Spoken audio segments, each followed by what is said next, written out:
ಕರ್ನಾಟಕದ ಪಂಚಮುಖಿ ಕ್ಷೇತ್ರದಲ್ಲಿ ಕಾಣಿಸುವ ಈ ದೊಡ್ಡ ಕಲ್ಲಿನ ರಚನೆಯನ್ನು ಜನರು ಪುಷ್ಪಕ ವಿಮಾನ ಎಂದು ಕರೆಯುತ್ತಾರೆ. ನೋಡೋದಕ್ಕೆ ಇದು ನಿಜವಾಗಿಯೂ ಆಕಾಶದಲ್ಲಿ ಹಾರುವ ವಿಮಾನದಂತೆ ಕಾಣುತ್ತದೆ. ಅದಕ್ಕೆ ಕಾರಣವೇನು ಅಂದರೆ, ಒಂದು ದೊಡ್ಡ ಕಲ್ಲಿನ ಮೇಲೆ ಮತ್ತೊಂದು ಕಲ್ಲು, ಅದರ ಮೇಲೆ ಇನ್ನೊಂದು ಕಲ್ಲು, ಹೀಗೆ ಅಚ್ಚುಕಟ್ಟಾಗಿ ಜೋಡಿಸಿಕೊಂಡಿರುವ ರೀತಿ.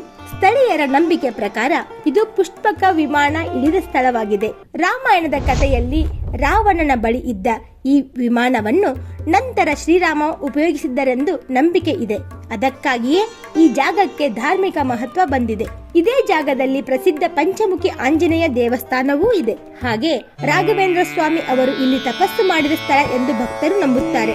ಅದಕ್ಕಾಗಿಯೇ ಈ ಜಾಗದ ಧಾರ್ಮಿಕ ಮಹತ್ವ ಮತ್ತಷ್ಟು ಹೆಚ್ಚಾಗಿದೆ. ಆದರೆ ವಿಜ್ಞಾನ ಏನು ಹೇಳುತ್ತದೆ ಗೊತ್ತಾ? ಇದು ಯಾವುದೇ ವಿಮಾನ ಅಲ್ಲ.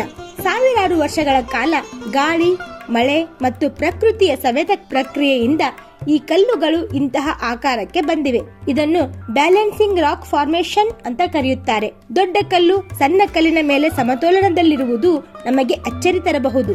ಆದರೆ ಪ್ರಕೃತಿಯಲ್ಲಿ ಇಂತಹ ರಚನೆಗಳು ಸಾಮಾನ್ಯವಾಗಿವೆ ಎಂಬುದು ವಿಜ್ಞಾನಿಗಳ ಅಭಿಪ್ರಾಯ. ಇದು ನಿಜವಾಗಿಯೂ ರಾಮಾಯಣದ ಪುಷ್ಪಕ ವಿಮಾನ ಅಂತ ಸಾಬೀತು ಮಾಡಲು ಆಗಲ್ಲವಾದರೂ ಜನರ ನಂಬಿಕೆ ಮತ್ತು ಪ್ರಕೃತಿಯ ಅದ್ಭುತ ಎರಡೂ ಸೇರಿ ಈ ಸ್ಥಳವನ್ನು ವಿಶೇಷವಾಗಿಸಿವೆ. ಅಂತಿಮವಾಗಿ ಪ್ರಶ್ನೆ ನಿಮಗೆ: ನೀವು ಇದನ್ನು ದೈವಿಕ ಅದ್ಭುತ ಅಂತ ನಂಬುತ್ತೀರಾ ಅಥವಾ ಪ್ರಕೃತಿಯ ಅದ್ಭುತ ಅಂತ ನಂಬುತ್ತೀರಾ? ಕಾಮೆಂಟ್ ಮಾಡಿ. ಚಿಕ್ಕ ಚೊಕ್ಕ ಮಾಹಿತಿಗಾಗಿ ನಮ್ಮ ಚಾನೆಲ್ ಸಬ್ಸ್ಕ್ರೈಬ್ ಮಾಡಿ.